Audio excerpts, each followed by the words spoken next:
press the bell icon on the YouTube app and never miss another update.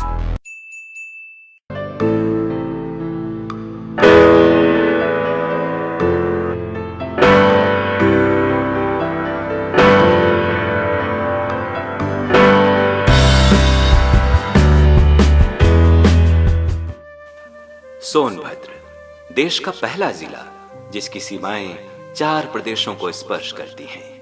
विश्व के सांस्कृतिक राजधानी काशी से लगभग 82 किलोमीटर दूर स्थित रॉबर्ट्सगंज इसका मुख्यालय है।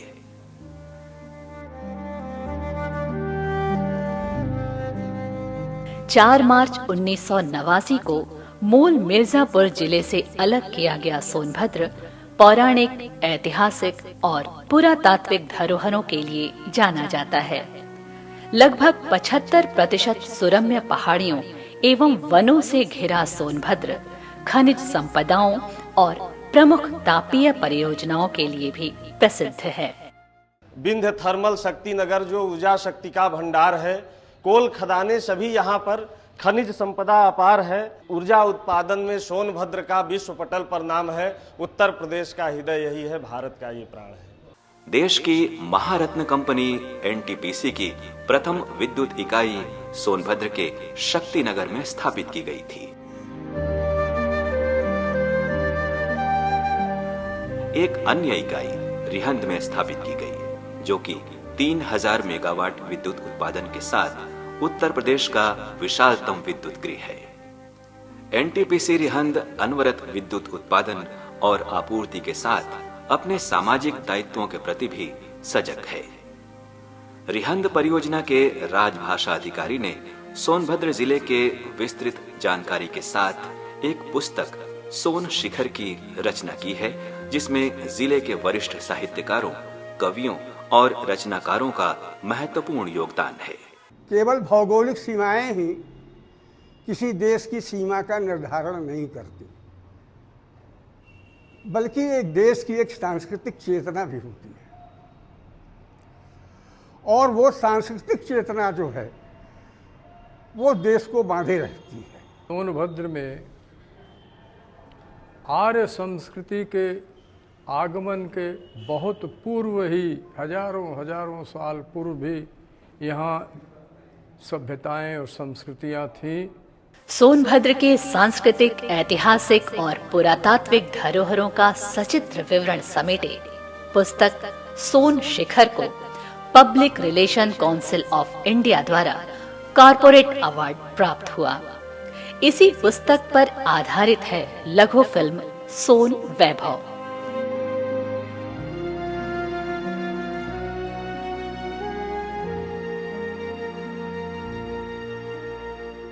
एनटीपीसी रिहंद के लिए ये अत्यंत गौरव का विषय है कि हमारे द्वारा प्रकाशित पुस्तक सोन शिखर को public relation council of India द्वारा पुणे में आयोजित ग्लोबल कम्युनिकेशन सम्मेलन के दौरान कॉर्पोरेट कोलैटरल सिल्वर अवार्ड प्रदान किया गया। This book is based on the culture, literature and development of Sonbhadra, which is being appreciated by large number of institutions. By reading this book, people can fully understand about Sonbhadra. Encouraged by the great success of this book, NTPC Rihan has created a short film by name Son Vaibhav by incorporating Sonbhadra legendary, historical and archaeological heritage. Through this short film, the public at large and in particular the tourists worldwide will be able to know about the glory of Sonbhadra, and this Sonbhadra will definitely emerge as one of the best tourist spot in the world map. We thought that we will make a film on the industry of this place, industrial development of this place. To showcase the industrial development of this place, we are making this film, a small documentary film named Son Vaibhav. This will not only show the industrial development of this area, also it will show the history, culture and life of the people living here. I am thankful to everybody who has contributed directly or indirectly in making this film. इस film के माध्यम से पूरी दुनिया में रह रहे लोग सोनभद्र के बारे में विस्तृत रूप से जान सकेंगे। सोनभद्र जिले को 3 तहसील और 8 ब्लॉकों में विकसित किया गया है। यातायात के लिए सोनभद्र का नजदीकी हवाई अड्डा वाराणसी है। यहाँ कई छोटे मोटे रेलवे स्टेशन हैं, लेकिन चोपन और रेणुकूट प्रमुख रेलवे स्टेशन हैं। सोनभद्र जनपद के सांस्कृतिक धरोहरों पर एक पुस्तक निकालने की हमारी मन में आकांक्षा थी करीब 4-5 वर्षों पहले से, जिसे मैंने अभी पूरा किया। और ये पुस्तक सोन शिखर इसका प्रतिरूप है। इसमें हमें जो है सोनभद्र के पूरे साहित्यकारों और पत्रकारों का भरपूर सहयोग मिला और उन्हीं के प्रयास से, उन्हीं के सहयोग से हम इस पुस्तक को निकालने में सफल हुए।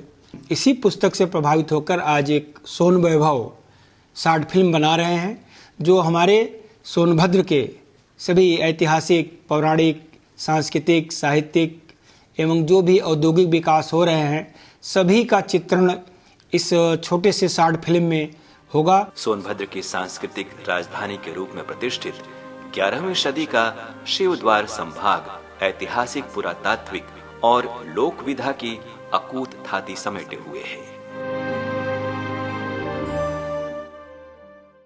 ये है सोनभद्र में स्थित घोरावल क्षेत्र का शिवद्वार मंदिर। आइए चलते हैं इसके अंदर। यहाँ स्थापित उमा महेश्वर की प्रणयरत लास्य मुद्रा की एकमात्र प्रतिमा है। दुनिया में कहीं भी भगवान शिव की प्रणयरत मुद्रा की दूसरी प्रतिमा उपलब्ध नहीं है।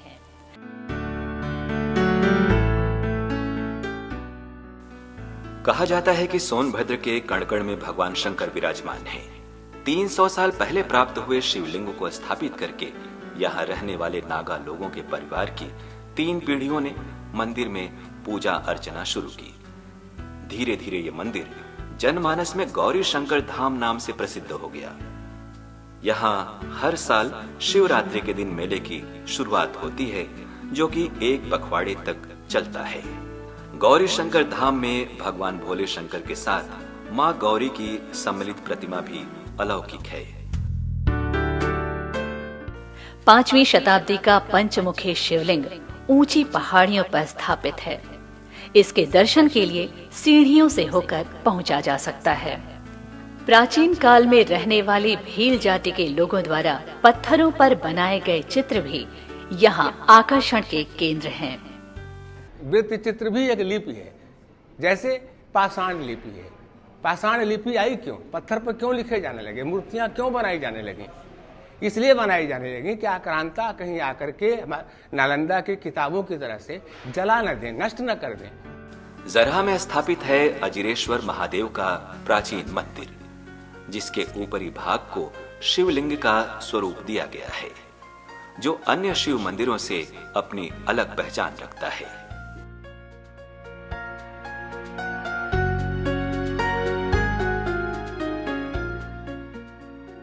सिंदूर टीका। यहाँ पर स्थित है श्री नागेश्वर नाथ का मंदिर।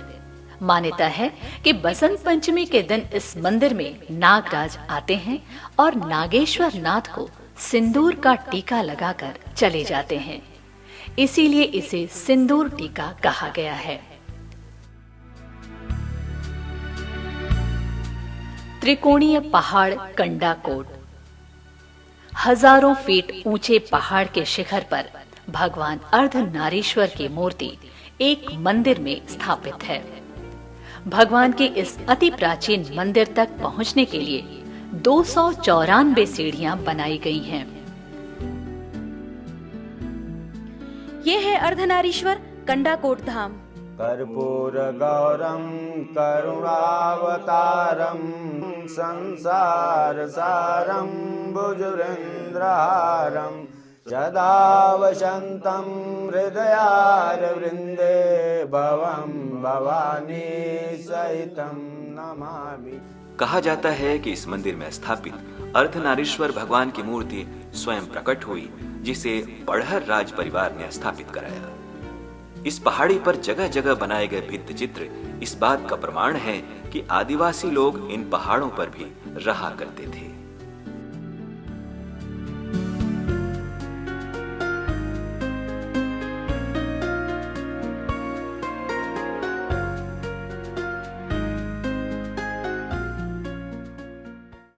ये है शक्तिनगर का ज्वालामुखी मंदिर। आइए चलते हैं इसके अंदर। ज्वालामुखी मंदिर देश के 51 शक्तिपीठों में एक है। इसे राजा कलंकी ने स्थापित किया था।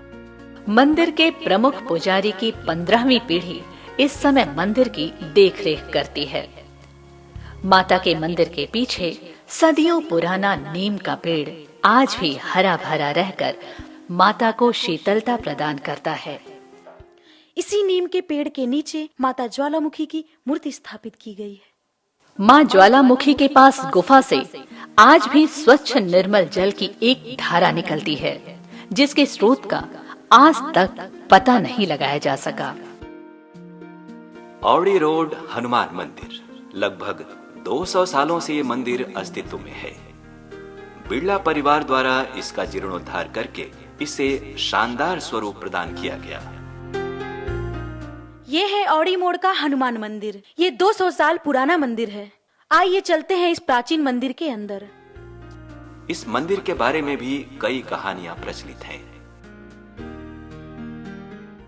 मंदिर बहुत प्राचीन है, 200 वर्ष पुराना मंदिर है। यादव लोग, चरवाह लोग या मूर्ति पाए थे। राजा साहब के यहाँ पास गए, राजा साहब आए, हाथी घोड़ा लेकर अपना हाथी पर लोड किया हनुमान जी को। हाथी खड़ा नहीं हो सकी। हाथी लोग बताते हैं कि बहुत आवाज़ करने लगी। फिर सब लोग मिलकर सोचे कि नहीं, यह मूर्ति जाने वाली नहीं है, यहीं पर छोड़ दिया जाए। रेणुकूट में शानदार रेणुकेश्वर मंदिर का निर्माण कराया गया है।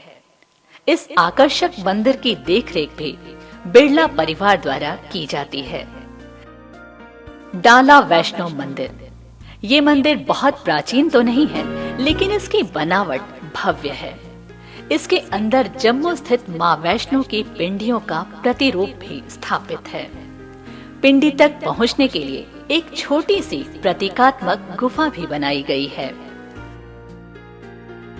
सोनभद्र के मऊ गांव में स्थापित भगवान बुद्ध और प्राचीन शिवलिंग भी पुरातात्विक धरोहरों का साक्ष्य प्रस्तुत करते हैं। देश की ऊर्जा की राजधानी के रूप में प्रसिद्ध सोनभद्र में विभिन्न स्थानों पर कई विद्युत उत्पादन गृह हैं, जिसमें 2 केंद्र सरकार की परियोजनाएं, 4 उत्तर प्रदेश सरकार और 3 निजी कंपनियां हैं।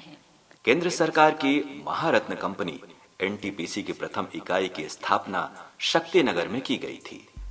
एनटीपीसी की दूसरी इकाई रिहंद में स्थापित की गई है। इसके अलावा Singrauli solar power plant Shaktinagar से सोलर द्वारा यानी सौर ऊर्जा से 15 मेगावाट विद्युत उत्पादन होता है।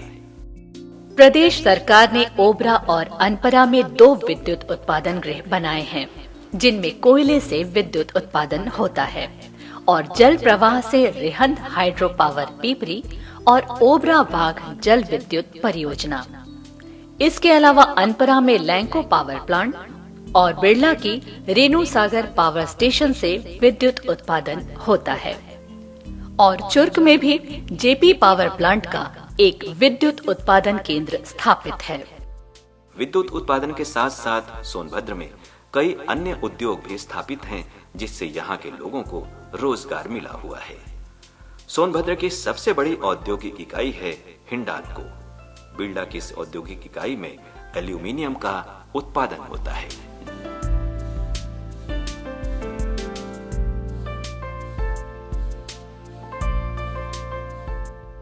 डाला सीमेंट फैक्ट्री का संचालन भी बिड़ला ग्रुप द्वारा किया जाता है। हाईटेक कार्बन इंडस्ट्रीज रेणुकूट भी इस समय बिड़ला के स्वामित्व में है। ग्रासिम केमिकल इंडस्ट्रीज का प्रबंधन भी बिड़ला ग्रुप द्वारा किया जाता है।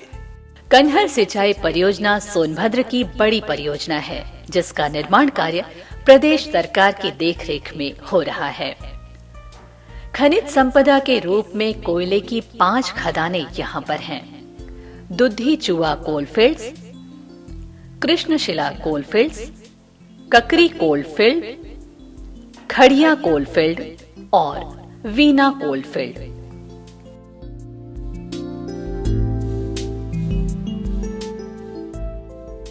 विद्युत उत्पादन और औद्योगिक क्षेत्र होने के अलावा इस जिले का पुरातात्विक और ऐतिहासिक महत्व भी है। मुख्खा फॉल, वर्तमान में पहाड़ियों से चारों ओर से घिरा ये फॉल आदिवासियों के यहाँ रहने का प्रमाण है। पहाड़ी के गुफानुमा क्षेत्र में आदिवासियों के बनाए गए शैल चित्र उनकी यहाँ उपस्थिति को प्रमाणित करते हैं। उनके द्वारा उकेरे गए कोहबर के चित्र आज इन दुर्गम पहाड़ियों में देखे जा सकते हैं। 10-20 शैल चित्रों से लेकर के 500-700 शैल चित्र तक एक एक स्थान पे पाए गए हैं और बहुतायत ये है कि एक ही स्थान पर 3 कालखंडों के चित्र यहाँ पर रेखांकित हुए हैं। यहाँ की कल्चर, यहाँ की सभ्यता, यहाँ की सहृदयता, सद्भावना या औद्योगिक खनिज संपदाएं इतनी प्रचुर मात्रा में रही हैं कि पंडित जवाहरलाल नेहरू ने भी इसे भारत का स्विट्जरलैंड कहा था। जनपद सोनभद्र के समृद्ध अतीत को लेकर अनेक प्रमाण सोनभद्र की वादियों में बिखरे पड़े हैं, जो कि न सिर्फ राष्ट्रीय बल्कि अंतर्राष्ट्रीय स्तर पर अपनी पहचान रखते हैं। सोनभद्र के गौरव एवं वैभवशाली इतिहास का एक प्रमाणित साक्ष्य विजयगढ़ दुर्ग अपने में जाने कितने ही रहस्यों एवं किंवदंतियों को समेटे हुए है। ये है सोनभद्र का प्राचीन विजयगढ़ किला। आइए चलते हैं इसके अंदर और देखते हैं यहाँ पे पड़े कुछ अवशेष। विजयगढ़ की इस ऊंची पहाड़ी पे चारों ओर किले के अवशेष देखे जा सकते हैं।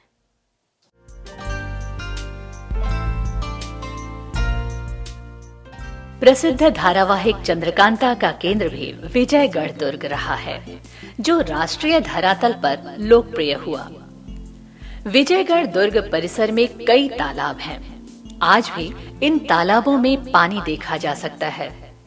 सोनभद्र में जहां जमीनी स्तर पर पानी की कमी है, वहीं हजारों फुट ऊंचे इस किले के तालाब में आज भी पानी उपलब्ध है। ऊंची पहाड़ी पर स्थित तालाब के पानी का न सूखना अपने आप में एक रहस्य का विषय है।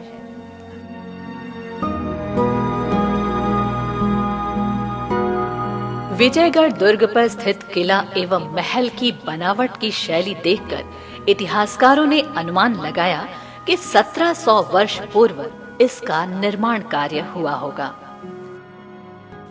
किले के आसपास अनेक देव मूर्तियां बिखरी पड़ी हैं। इसके आसपास देवस्थानों के अन्य अवशेष भी हैं।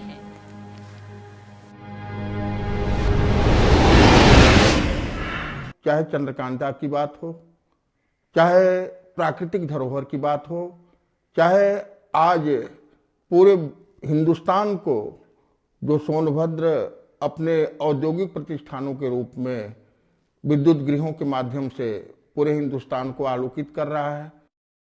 सोन नदी के किनारे बसा अघोरी किला, ये खरवार और चंदेल राजाओं का निवास स्थान रहा है।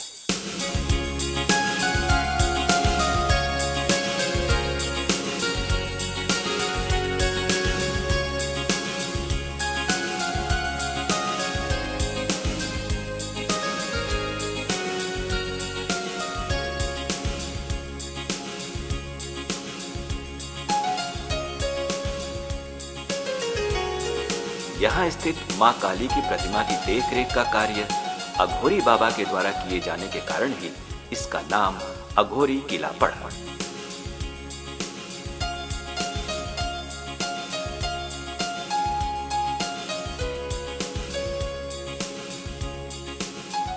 सलखन के फासिल्स दुनिया के कुछ ही ऐसे गौरवशाली स्थान हैं जिन्होंने उन साक्ष्यों को संजो कर रखा है जो मानव जीवन के उत्पत्ति के गवाह हैं।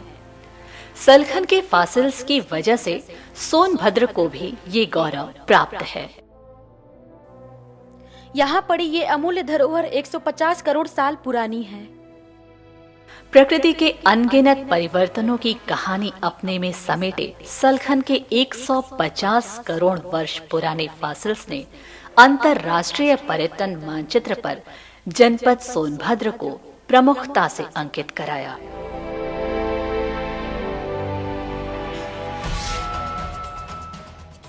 फॉसिल्स एज के बाद यहाँ जो मनुष्य जाति स्थापित रह गई, उसकी अपनी भाषा, उसकी अपनी बोली, उसकी अपनी कलाएं, उसका अपना साहित्य अक्षुण्ण चला आ रहा है। प्रकृति की संतान है संस्कृति।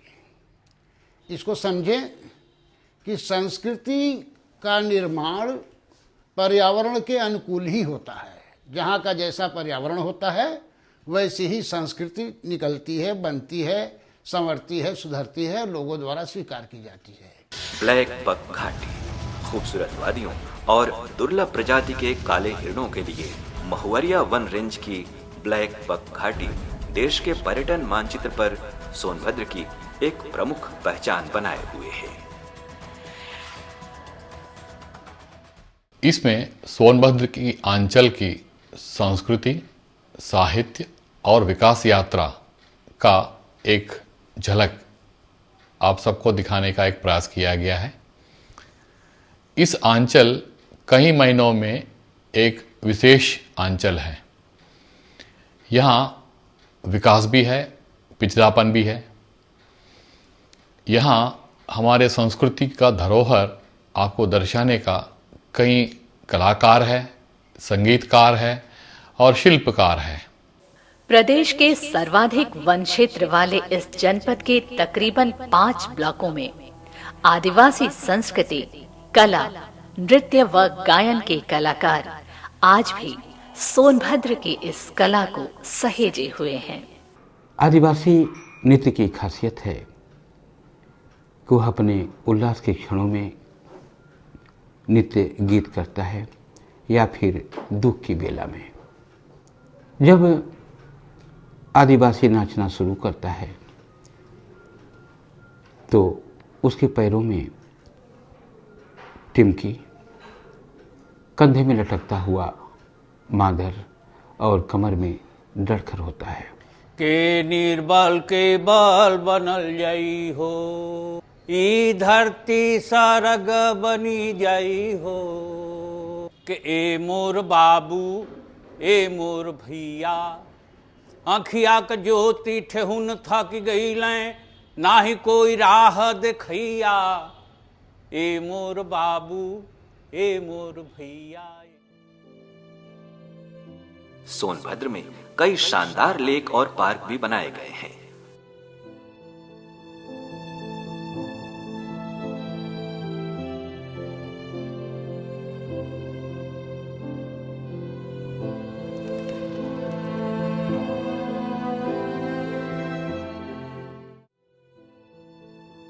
हाथी नाला में बनाए गए हाथी नाला बायोडायवर्सिटी हॉटस्पॉट पार्क में यहाँ पाए जाने वाले विभिन्न पक्षियों को देखा जा सकता है।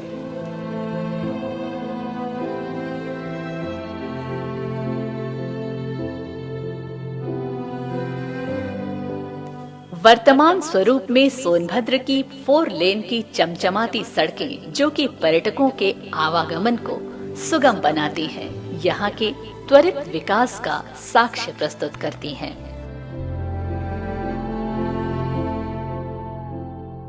यहाँ के विकास की बात करें तो यहाँ के परियोजनाओं के आने के बाद निश्चित तौर पर सड़कों के यहाँ पे जाल बिछे और जो यहाँ की जनजातियाँ हैं वह विकास की मुख्य धारा में सम्मिलित हुई। यह अकूत प्राकृतिक खनिज संपदा का क्षेत्र है जहाँ संतुलन आवश्यक है। कविताओं में मैंने कई बार इस चीज़ का जिक्र किया। हाड़ हाड़ दिख रहे पहाड़ के, और छोर दिख रहे नजाल के। हर रोशनी में ज़रूरी नहीं सही पथ दिख जाए, हर रोशनी में ज़रूरी नहीं सही पथ दिख जाए, अगर इंसान सच्चा हो तो अंधकार में भी राह मिल जाए। सोनभद्र के प्राकृतिक उत्पादों में है तेंदुपत्ता, रेशम, लाख, कत्था, क्रशर स्टोन, बालू, मोरम और लाइमस्टोन। लघु फिल्म सोन वैभव के निर्माण में हमें अपने रिहंद साहित्य मंच के सभी सदस्यों का भी भरपूर सहयोग मिला। गर अंग्रेजी जरूरी है, गर अंग्रेजी जरूरी है, पर हिंदी हमारी भाषा है। कोटि कोटि जन की है ये, अपने लोकतंत्र की भाषा है। आओ हिंदी के पहरेदारों, मिलजुल कर ललकार करो, अपनी इस भाषा हिंदी का जन जन में विस्तार करो। पढ़ेंगी बेटियां तो बढ़ेंगी बेटियां, दो दो घरों में राज करेंगी बेटियां, देश और समाज की है शान बेटियां। भारत मेरा आन है, मान है, शान है, इस पर गंदी नजर रखने वालों तुम्हारे लिए तो काफी हमारे देश के जवान हैं। भारत का हर बूढ़ा बच्चा जब बलिदानी बन जाएगा, भारत का भाग्य बदलेगा, आतंकवाद मिट जाएगा। भारत माँ के वीर सपूतों को कब तक हम खोएंगे, विधवाओं की सूनी मांगे देखकर कब तक रोएंगे। आज हिमालय सिसक रहा है अपनी इस लाचारी पर, शहादत पर भी राजनीति की प्रथा को कब तक ढोएंगे। शोध बोध ओद प्रमोद, शोध बोध ओद प्रमोद देकर स्वरूप में से, ये कक्का मिश्री कह गए आ मेरी आंगनवाड़ी में रह। अल्प पल्प पंक्ति पैरा, अल्प पल्प पंक्ति पैरा, कभी पूरा पृष्ठ भिगो, उत्तम पथ भाषा प्रेम का, इस परिपथ तुम न डिगो। ऐ जिंदगी तू मेरा साथ दे दे, मेरे ख्वाब में जरा राहत तो दे दे। ये गमों की जिंदगी उकतासी गई है, अपनों से अपनों की खनक खो गई है। खुशी जो मिली वो गमों से घिरी है, हंसी तो अधरों पर झांकने में लगी है, हंसी तो अधरों पर झांकने में लगी है। मैं मारकुंडी पहाड़ी का एक चट्टान हूँ, सोनभद्र की एक अमिट पहचान हूँ। बनते बिगड़ते और सदियों से बदलते सोनभद्र की संस्कृति की एक गवाह हूँ। एक तरफ अगोरी, एक तरफ विजयगढ़ दुर्ग, दोनों ही दुर्गों के इतिहास की आन हूँ, दोनों ही दुर्गों के इतिहास की आन हूँ। विकास के इस दौर में अब हमें भी कुछ चाहिए, कुछ को बुलेट ट्रेन, कुछ को राजधानी चाहिए। हमें तो बस ठसाठस भरी ट्रेन से निजात चाहिए, हमें तो बस ठसाठस भरी ट्रेन से निजात चाहिए। आकाशवाणी के प्रसारण हेतु तो यहाँ ओबरा में एक अत्याधुनिक स्टूडियो भी बनाया गया है, जहाँ से नियमित रिकॉर्डिंग एवं प्रसारण होता है। दूरदर्शन के कार्यक्रमों के प्रसारण हेतु तो यहाँ दूरदर्शन का लो पावर ट्रांसमीटर भी स्थापित है। सोन नदी जिले में पश्चिम से पूर्व की ओर बहती है। इसकी सहायक नदी रिहंद है। रिहंद नदी पर बना गोविंद वल्लभ पंत सागर मत्स्य पालन के लिए भी जाना जाता है।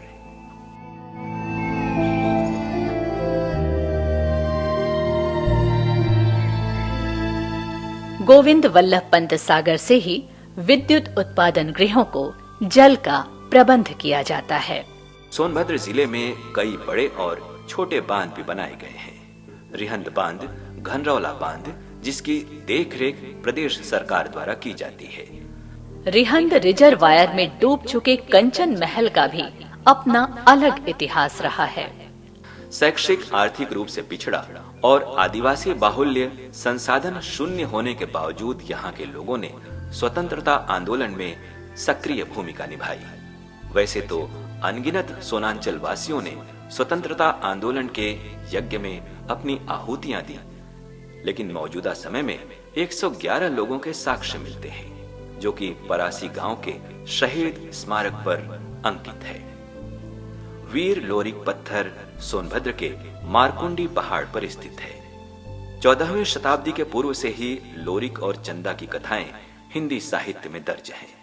लोरिक को ऐतिहासिक महानायक और अहीरों के महान पूर्वज के रूप में देखा जाता है। इस लघु फिल्म के माध्यम से विश्व के पर्यटन मानचित्र में सोनभद्र का नाम प्रमुख पर्यटन स्थल के रूप में जाना जाएगा।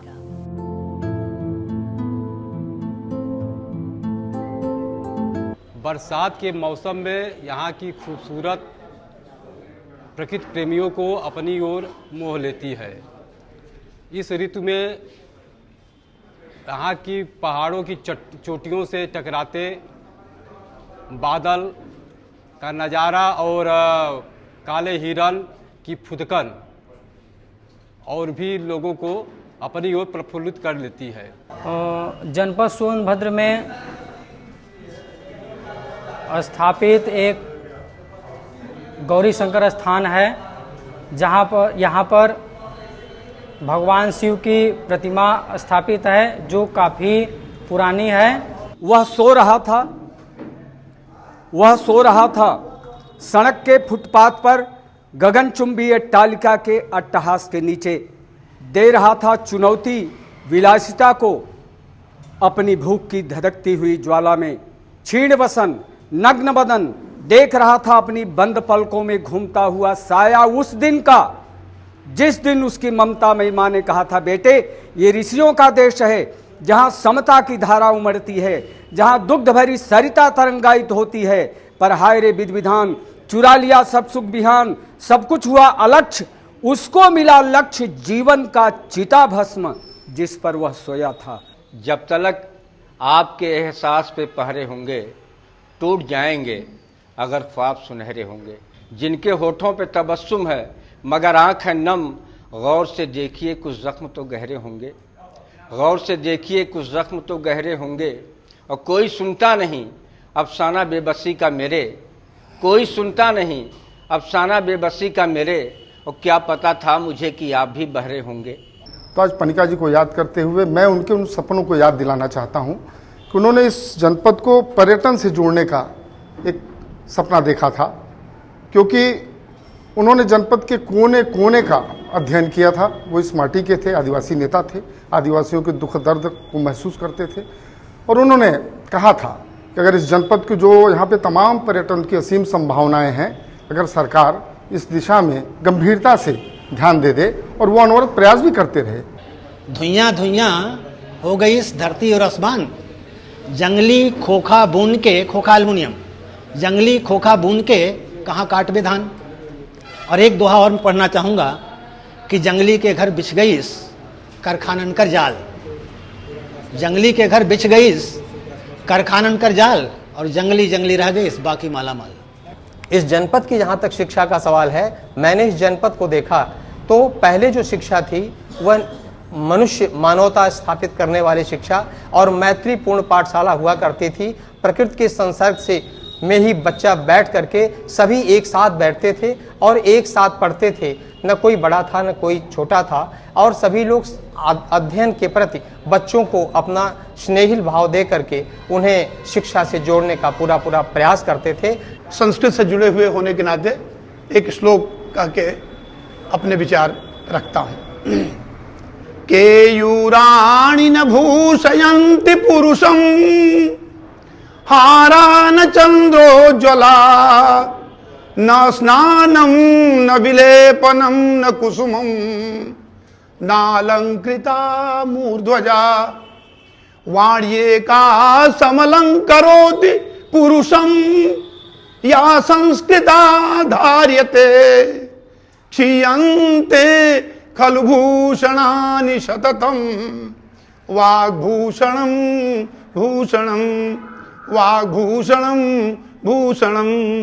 हिंदी की परंपरा को आगे हम बढ़ाएंगे, कला संस्कृति और धर्म को बचाएंगे। वोट नीति जात नीति और स्वार्थ नीति ने, वोट नीति जात नीति और स्वार्थ नीति ने अपनों को बांट दिया सबको बताएंगे। और सींचते लहू से हैं हिंद को हमेशा जो, फूल हम कदमों में उनके बिछाएंगे। जब दिसंबर 2002 में अमेरिका सहित विश्व के देश विदेश से 34 वैज्ञानिक यहाँ पे अंतर्राष्ट्रीय कार्यशाला में भाग लेने आए, तो फासिस्ट के भीष्म पितामह कहे जाने वाले जे.एच. हॉफमैन ने यहाँ की फासिस्ट को देखकर बहुत प्रसन्न हुए और उन्होंने कहा कि इतनी खूबसूरत, इतने परिपक्व और पूर्ण निर्मित फासिस्ट विश्व में कहीं नहीं है। हम मौलिक अधिकार से वंचित दशक साथ बीतल आज़ादी, चाल विदेशी बात स्वदेशी लूटें पहिर पहिर के खादी। लंच डिनर में खा गई नई देश के सगरो बिस्कुट जैसन, कई योजना देश में आयल गांव तबो चिरकुट के जैसन। महुआ खाई महुआ पीही वह छीन ले गयल माफिया, सबसे बड़ा वह डाकू बा जेके हम समझली डाकिया। कि मिल्लत प्यार से हिंदू मुसलमान रहे।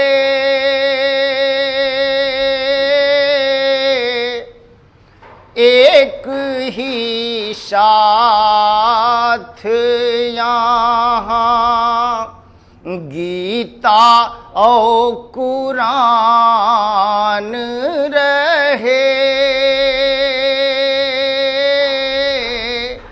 हम रहें ना रहें कायम ये हिंदुस्तान रहे। जनपद सोनभद्र में हजारों वर्ष पूर्व की आदिमानव गुफा चित्र मौजूद है और ये हमारे जनपद मुख्यालय से महज 100 मीटर से लेकर 60 किलोमीटर के चारों दिशाओं में घने जंगल में और ऊंचे ऊंचे पहाड़ों पर व्याप्त है। भूल पूर्वजों से हो गई है जो अतीत में, आज उस भूल को सुधारा जाना चाहिए। देश खंड खंड करने पे जो तुले हैं उन्हें सख्त लहजे में दुत्कारा जाना चाहिए। एक ही विधान एक संविधान देश का हो, एक ही तिरंगे को स्वीकारा जाना चाहिए। एक उदाहरण मैं देना चाहूँगा, कंडाकोट पहाड़ी में गौरी शंकर झाड़े में हमारे बड़े बुजुर्ग कहते थे, यहाँ मुख्यालय से 12 किलोमीटर दक्षिण दिशा में 3 तरह से मार्ग वहाँ पहुँचने के लिए खुले हैं।